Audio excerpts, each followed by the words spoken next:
Don't bring it up. Well, but I mean, something had to change, right? Nothing changed. Okay, well, he had the best car, he had the fastest motor, or he had the best pit strategy, or this or that, or the other. I don't care.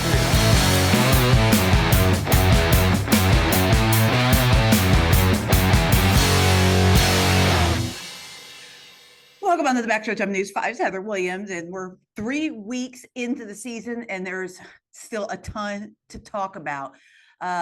COTA, what an entertaining race. I say this later on when we bring Chris into the conversation.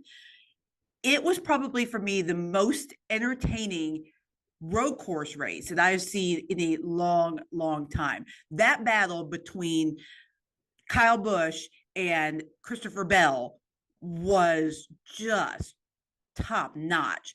And I mean, for them to be all over each other and not make contact and not be dirty and not retaliate, but just really race hard.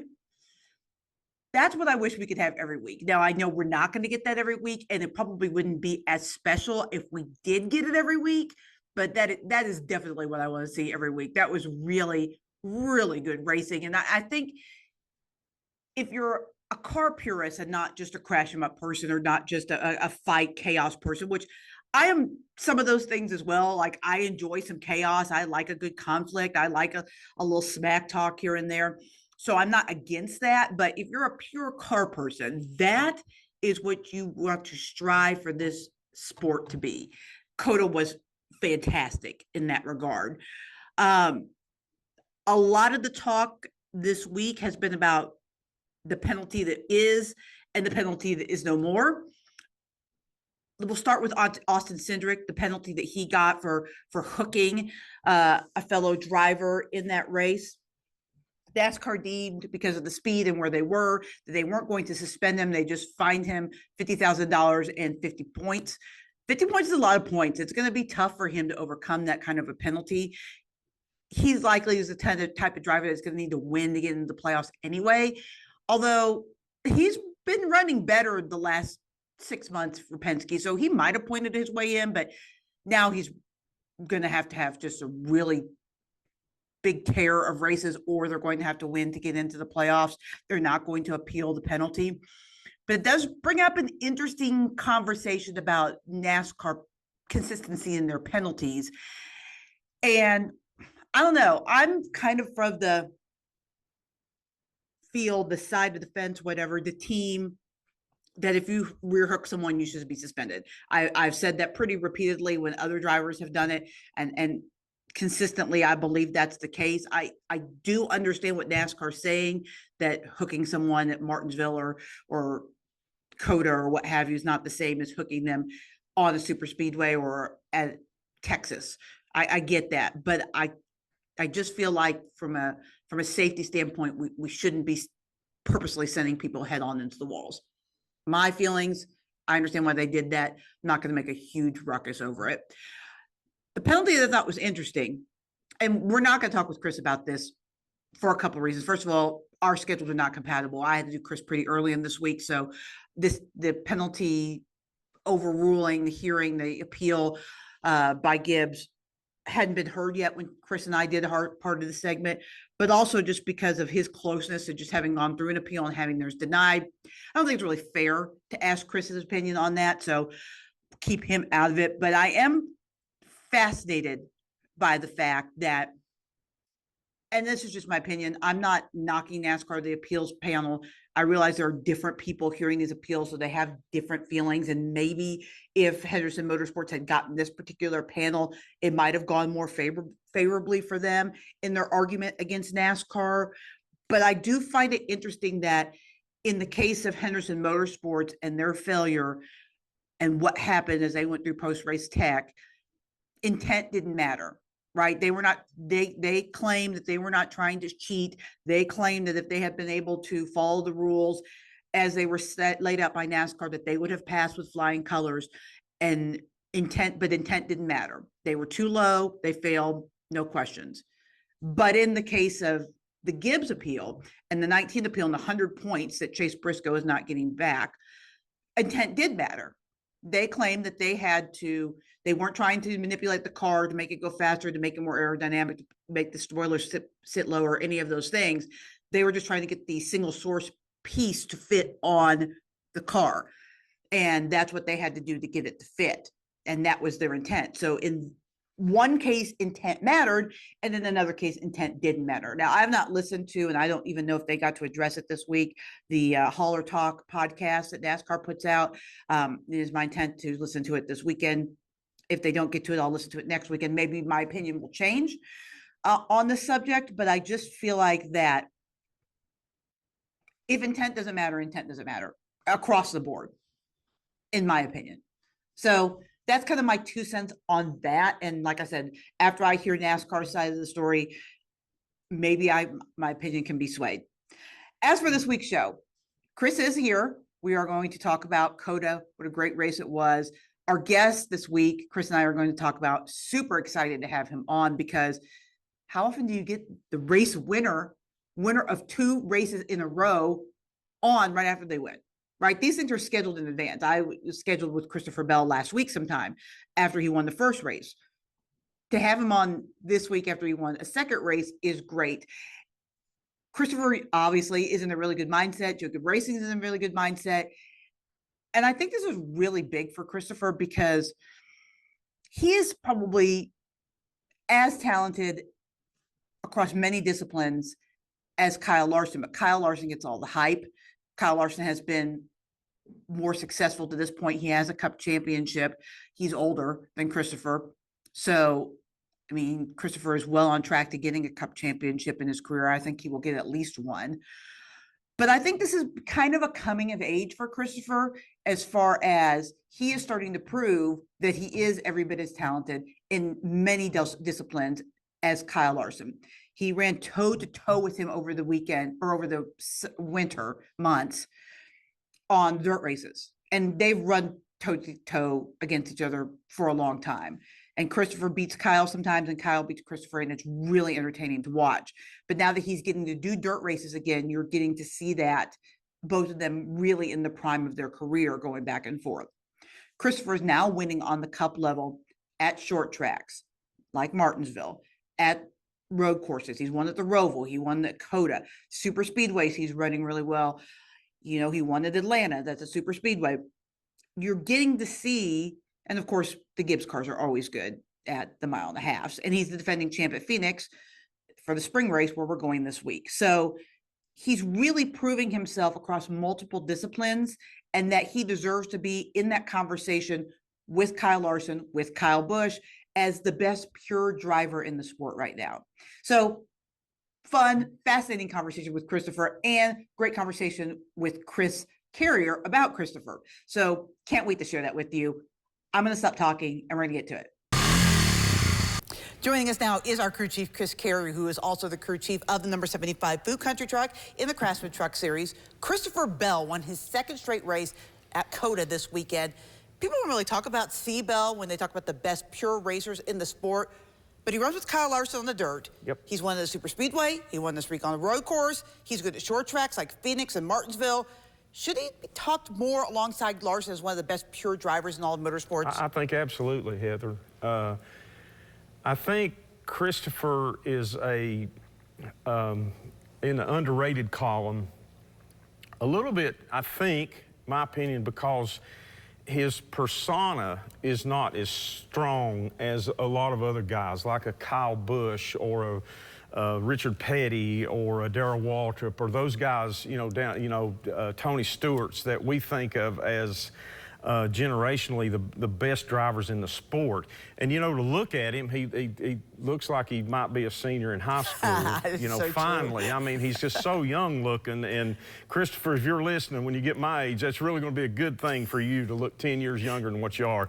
But he's kind of quiet and kind of unassuming and so on, and he just concentrates on what he does, what he's doing, and that's driving race cars. And he drives all kinds of race cars, just like Kyle Larson, like Heather said, just like a guy named A.J. Foyt, a guy that came up years ago that we lost just here a few months ago, Bobby Allison, did the same thing. He drove a lot of different type race cars different in that day than what are now. But, you know, Bell wins in everything he does. He won in trucks. He won in Xfinity when a little bit that he was there, and now he's in Cup, and he's kind of put his time in, and he's been successful, and he's one of Toyota and Joe Gibbs' top drivers. So I think it's time to give credit where credit's due.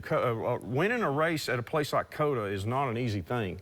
Like you say, well, okay, well, he had the best car, he had the fastest motor, or he had the best pit strategy, or this or that, or the other. I don't care. Winning a Cup race at COTA is difficult, and he's done it now twice in a row with the racetrack, 2 different configurations, or at least 2 different links. So, man, he's pretty good. Yeah, he is very good. The race itself, the final laps between Bell, William Byron, and Kyle Busch were as good as I've seen on the road course in a really long time, and they race each other clean. So yes. Just how good was it for you? And this is a product of the shorter configuration you talked about. Well, I think the shorter configuration to start with, I think was a good thing for a lot of reasons. I don't think it was a negative in any way. It didn't cause any less, it didn't promote any less excitement, that's for sure. The race ended, like you said, clean.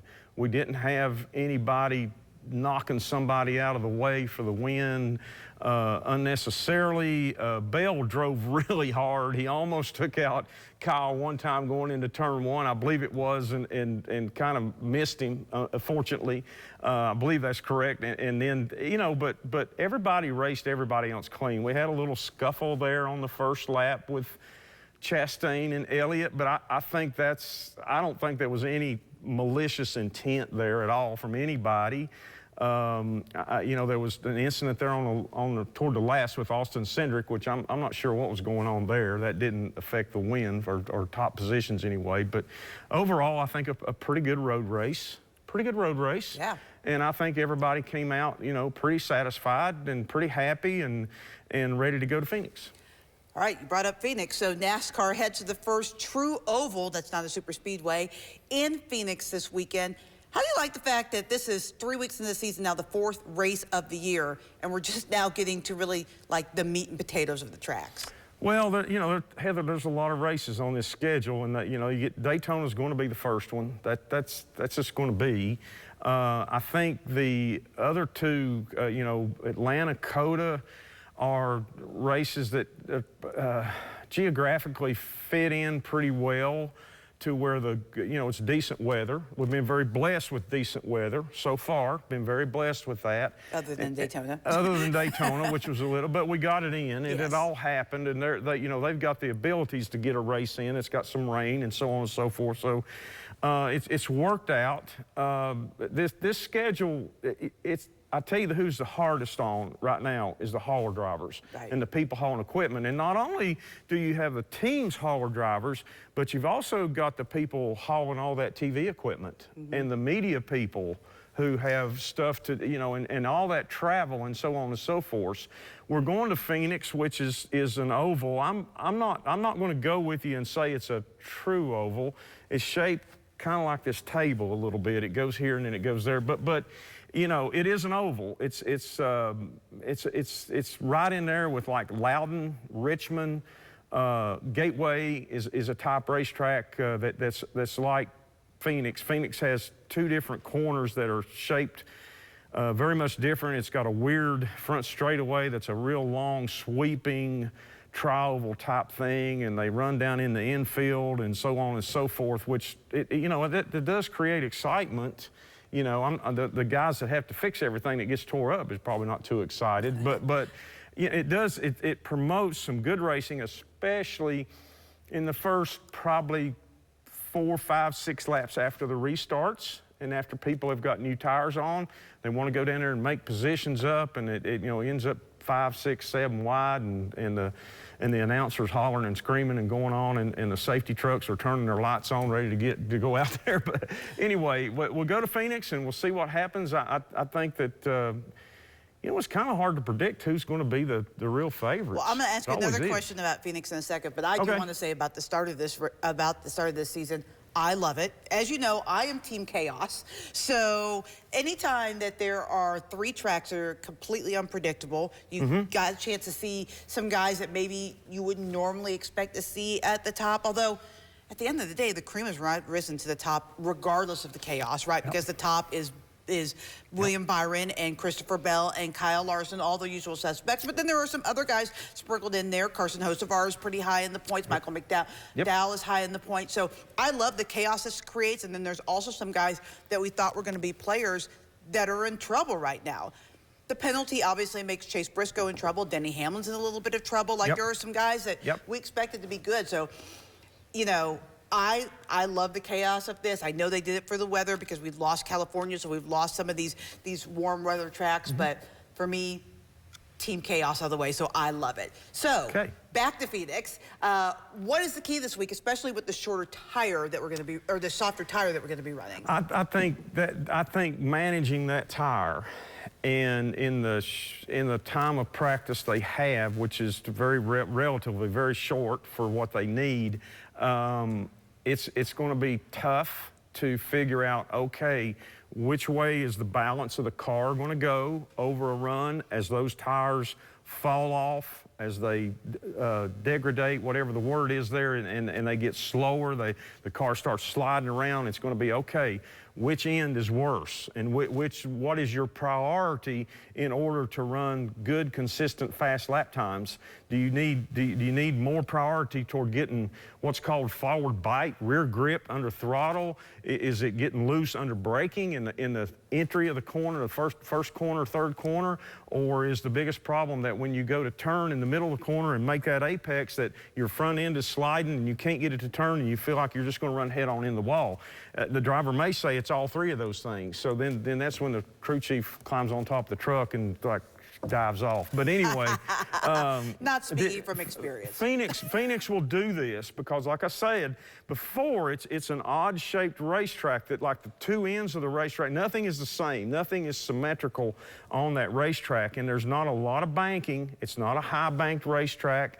They do some different things with what I call the grip spray, the track treatment. I'm not really sure what they're doing this week, but they'll do different things with it. They may change their mind and do it in the middle of the weekend, because we do have Xfinity race, not a truck race. I'm not sure there'll be a West Series race. There will be more races before.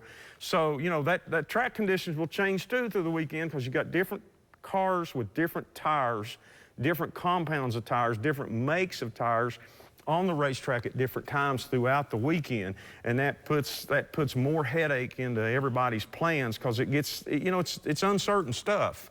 Now, the promoters of the race, you know, people, they like this stuff because uncertainty usually causes excitement. Because they're Team Chaos. It's the best team to be on. Team Chaos. Team Chaos. So, you know, what's this chaos at the first of the season setting us up for? It's going to make the middle of the season exciting because, like you just said, there's a lot of favorites, you know, normal favorites that are championship contenders every year. They haven't had a good start, and they're going to be kind of way behind to start with here for a little while, and they're going to be playing catch up, and they're going to have the throttle full down. And then you're going to have some guys that normally aren't up there looking for a championship. You mentioned Michael McDowell, some other guys that have a good start. They're up into points. They're going good. They're going to roll on that momentum. Michael McDowell might be a guy that does the change of his team. That's a team I'm looking at. I have friendship with them, but they are Aspire Motorsports is well, getting they put a lot better, of money better. and resources into that thing. Ooh, they yes. got more crew chiefs running around that place than, you know, the whole rest of the garage. Golly, they've got a lot of smart people. There's a lot of smart people there. When we go over there, I just look around and think it's like, my gosh, I must be at the MIT or something or other of NASCAR. So anyway, a lot to look forward to. So this week at Phoenix, stay tuned. We got some other fast racetracks coming up pretty soon. And it's not long till Bristol. Yeah. Not that long till Bristol. First of all, Christopher, thank you for joining us today. Appreciate your time. My favorite reporter, Heather. My favorite reporter. Well, you know, usually when we meet, it's in Victory Lane. That's why you're my favorite. Well, I've been at the races, but you've been in Victory Lane the last 2 weeks anyway. So, I mean, just talk about this start to the season. It's been It's been pretty good for you.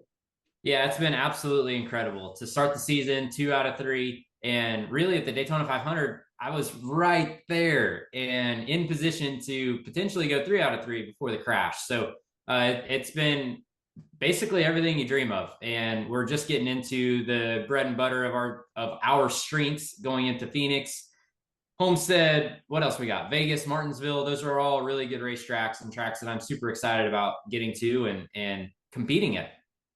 So what's the difference? Because the second half of last season, I mean, you were Don't okay, but don't bring it up. well, but I mean, something had to change, right? Nothing changed. We're just finally getting the results that we could have gotten, but we didn't get. You know, I got so frustrated with that narrative that JGR hadn't won since June. JGR hadn't won since June. And I'm like, oh my gosh, it literally burned me because there were so many races that should have been wins. Like nothing is more transparent than Las Vegas last year in the fall, where it was literally my race for the taking and we got beat by fuel strategy. That's just how it went at the end of last year. And now starting out in 2025, it's gone a little bit the other way, and it's very refreshing to get a couple of those wins back. Hopefully 2025 is set up to be a really good year. I'm very optimistic right now, and I'm sure that we're going to have, you know, everyone goes through a little bit of struggles, so we're not going to win every race, but I know that we're capable of winning many more. So you sound super motivated. Like, I know you've always been motivated, and obviously you've had tons of success being to the championship for a couple of times, but you just sound like you're ready to take this to the next level this year. Well, I mean, I've said it every single year. Whenever we close the book, we have left a lot on the table, and there's been a lot of moments and races and laps led that have gotten away. And last year we were close to putting it all together, but we didn't win all the races that we should have. So yeah, I mean, I think each year we've gotten stronger and stronger as a team. We've stayed together as a team. We have the same group of people now for a number of years, and it's showing. So you mentioned it a little bit this week. Kind of the real season begins, I guess, in quotes, because it's the first oval. Absolutely. How crazy is it, first of all, that we're just now going to an oval? And also, how excited are you? Because this is really the type of tracks that traditionally you've excelled at. You've gotten 2 wins at 2 races that people don't necessarily think about you about. I know you're a good road course racer. I know you're good on the super speedways, but people don't really think about you there. They think about you more on the mile and a half. So how are you excited? How excited are you to get to this point of the season? Well, certainly, I don't think any of us on our team would have had 2 wins by the time we got to Phoenix. But it's just, it's all about putting it together. And right now, our group of people has it together. So every time we go to the racetrack, we feel like we can compete and be right there, you know, racing for a win. So certainly we're very, very fired up and hungry for more. And, you know, there'd be no better place to win than Phoenix this weekend. And I feel really good about our shots. Yeah, you won there last year. I know people always talk about Penske when we go to Phoenix because their success in the fall, but you've been really successful there in the spring, especially. What is so compatible to your driving at Phoenix? Yeah, I mean, honestly, Phoenix is one of the best tracks on the schedule for me as a driver. You know, going back to the Truck Series, I never won there, but I only had, I think, 2 races there. But then the Xfinity cars, I won, led a bunch of laps. It was just a really strong place for me. It's a strong place for our team at Joe Gibbs Racing. And yeah, since the next gen car, it's been great. You know, we've improved on our Phoenix package for every time we've gone there. And I enjoy it because there's a lot of small driver techniques that really matter and can make a really big difference. And you know, it seems like the best cars and the best drivers shine at that racetrack.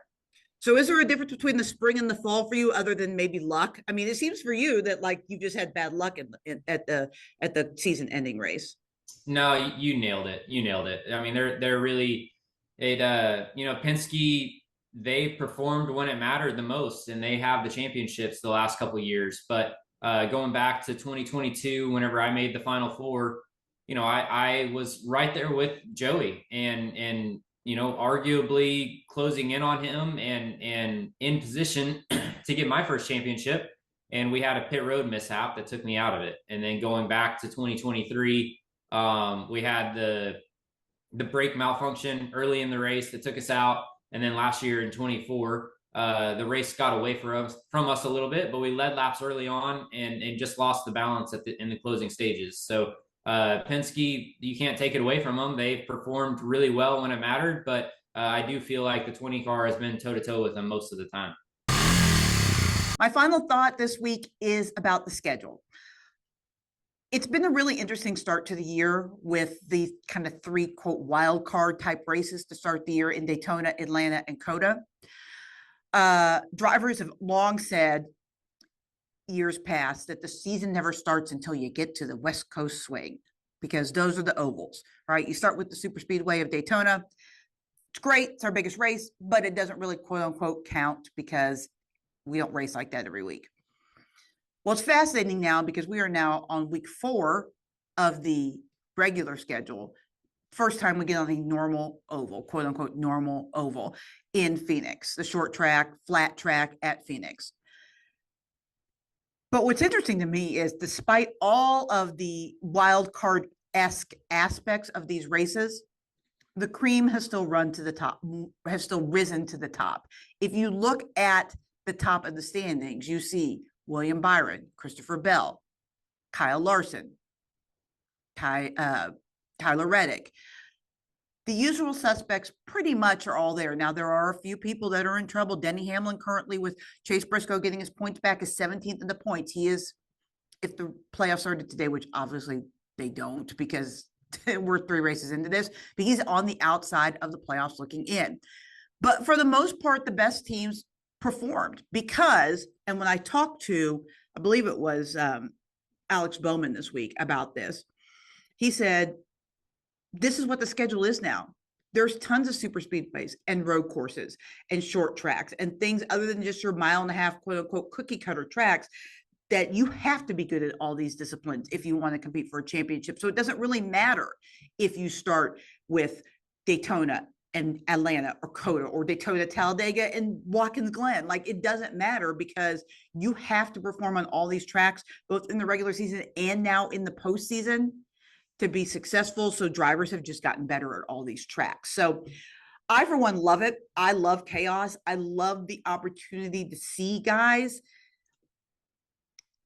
that maybe wouldn't be in the mix, and guys like Denny Hamlin have to try to fight. I think it creates more urgency. I think it makes it a lot more fun. And the fact of the matter is that we don't really have a choice because we have to at this time of the year, because we race so many races, so many weekends, we have to race where it's warm. Like, we can't be racing in Bristol right now or Kansas or Watkins Glen, not warm enough. So some of this is kind of dictated by the schedule that we had to do this in the tracks that are available, but I love it. I think it's been a great start to the season. The ratings are up. I think it proves that the racing has been really good this year. People are watching, they're engaged, and I'm really excited about the season ahead. I love this schedule. I would love to see shake it out, maybe Sonoma instead of COTA one year, maybe Texas Motor Speedway instead of Atlanta. I mean, there's a lot of options. Maybe even Homestead, if we don't end up, I think there's a good chance that may end up being the championship race again. But if it doesn't, maybe Homestead back in the mix. I really, really like mixing up the schedule, particularly early on. I think it's been a lot of fun. Thanks for joining us on the Backstretch. We'll see you next week.